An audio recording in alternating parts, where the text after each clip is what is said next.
Ryan, time for bed, son, my father called out from his recliner, his eyes glued to the evening news. The anchor droned on about the recent disappearances from my school, but Dad barely blinked, engrossed in every word. Reluctantly, I got up, casting a final glance at the TV. The faces of the missing kids flashed on the screen, each one a grim reminder of the growing fear in our small town. Dad's brow was furrowed with worry, his grip on the armrest tightening with each passing second. I made my way to my room, but sleep was the last thing on my mind. As I lay there, the eerie silence of the house felt oppressive, and the rustling of the cornfield outside my window seemed louder than usual.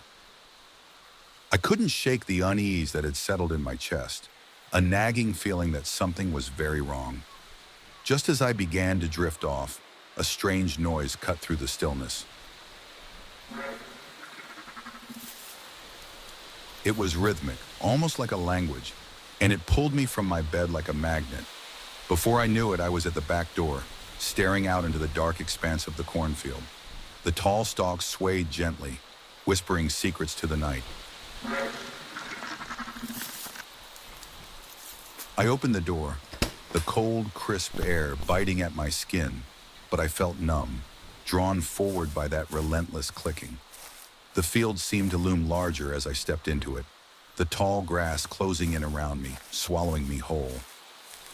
The moon cast a ghostly light, but it only seemed to deepen the shadows, making the darkness between the rows even more impenetrable. "Ryan!" My father's voice was distant, panicked. I could hear the slam of a drawer, the click of the shotgun being loaded as he walked out the front door. "Ryan, where are you?" I wanted to call out to him, to tell him where I was, but the clicking drowned out all rational thought. It was a language, a command, pulling me deeper and deeper into the cornfield. The stalks brushed against my face, the rustling leaves whispering fears into my ears. Then I saw it. A figure, tall and gaunt, emerged from the darkness and stood upright, staring straight at me. The creature towered above the corn stalks, its form a nightmarish aberration. Its skin was a sickly, mottled gray, stretched taut over an emaciated frame that seemed barely able to support its own weight. The texture of its flesh was unsettling, like a cross between old parchment and decaying leather, with patches that glistened wetly as though perpetually seeping some foul, oily secretion. Its limbs were grotesquely elongated, giving it a spindly, spider-like appearance. Long, bony fingers ended in sharp, blackened talons that looked capable of rending flesh with a mere touch. The joints of its limbs jutted out at unnatural angles, suggesting a flexibility that defied human anatomy. Each movement it made was accompanied by a disconcerting crackling sound, as though its bones were grinding against one another. The creature's head was perhaps the most horrifying aspect of its form. It was disproportionately large, with a bulbous cranium that pulsed and throbbed as if something inside was struggling to escape. Its face was a twisted, almost featureless mask of horror. Two enormous, jet-black eyes dominated its visage, devoid of any visible sclera or iris, absorbing all light and reflecting nothing back, like twin voids into an infinite abyss. Beneath those soulless eyes, a thin slit of a mouth stretched impossibly wide, revealing rows of needle-like teeth that dripped with a viscous, greenish saliva. The mouth appeared to split the creature's face open when it emitted its eerie clicking noise, the sound resonating like the sinister ticking of an otherworldly clock. Its chest was a gaunt rib cage, each rib visible and protruding sharply beneath its skin. With every breath, its torso expanded and contracted unnaturally, the movement too slow and deliberate to be truly alive, more akin to a mechanical process than anything organic. Lovecraftian in its otherworldly terror, a being from beyond the stars. I was too scared to move. I froze. Every instinct in my body screamed at me to run, but I couldn't move. The creature took a step forward, its movements slow and deliberate, each click echoing louder in my mind. "Ryan!" My father's voice was closer now, frantic. The barrel of the shotgun glinted in the moonlight as he emerged from the shadows. His face was a mask of fear and determination. "Get away from him!" The creature turned its gaze toward my father, the clicking changing in pitch, almost mocking. My father raised the shotgun, his hands shaking, and fired. The sound shattered the night, the recoil sending him stumbling back. The creature didn't flinch, didn't move. It simply stood there, the cornfield around it silent and still. "Run, Ryan!" My father's voice was desperate, pleading. "Get back to the house!" But I couldn't.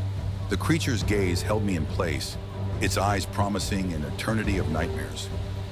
My father fired again, the shot echoing through the field. But the creature seemed impervious. It took another step toward me, and then another. Memories flashed through my father's eyes. His younger sister, lost to the night, taken by something unseen, something he could never forget. The same terror that gripped him then now clawed at his heart. "No," he whispered, tears streaming down his face. "Not again. Not my son." He rushed forward, placing himself between the creature and me, the shotgun raised high. The clicking intensified, becoming a cacophony, and the creature lunged. There was a blur of motion, a flash of gray, and then a deafening roar filled the air, so loud it felt like it could shatter the world. I looked up to see a massive triangular spaceship descending from the sky, its surface dark and pulsating with an eerie bioluminescent glow. The craft emitted a low, thrumming vibration that resonated deep in my bones, making my teeth chatter and my vision blur. A beam of light shot down from the underside of the spaceship, enveloping the creature in its brilliance. The clicking sound rose to a fever pitch, then abruptly cut off as the creature was lifted off the ground, its grotesque form thrashing against the pull of the beam. The light grew brighter, more intense, searing into my eyes and forcing me to shield my face with my hands. My father lay motionless on the ground, the shotgun by his side, his eyes staring up at the stars. The spaceship's noise was overwhelming, a mixture of grinding metal and otherworldly hums that vibrated through the air. As the creature was pulled into the craft, the sound reached a crescendo, shaking the very earth beneath me. And then, just as suddenly as it had begun, it was over. The spaceship shot back into the sky, disappearing among the stars, leaving a profound silence in its wake. I stood there, numb, the reality of what had happened sinking in. The field, once a place of childhood wonder, was now a graveyard of memories. My father had saved me, but at what cost?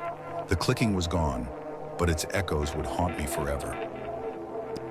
Little did I know, this was only the beginning. The creature's presence lingered, a dark promise that it would return, and that when it did, it wouldn't come alone. The fields held more secrets, and the real nightmare was yet to unfold.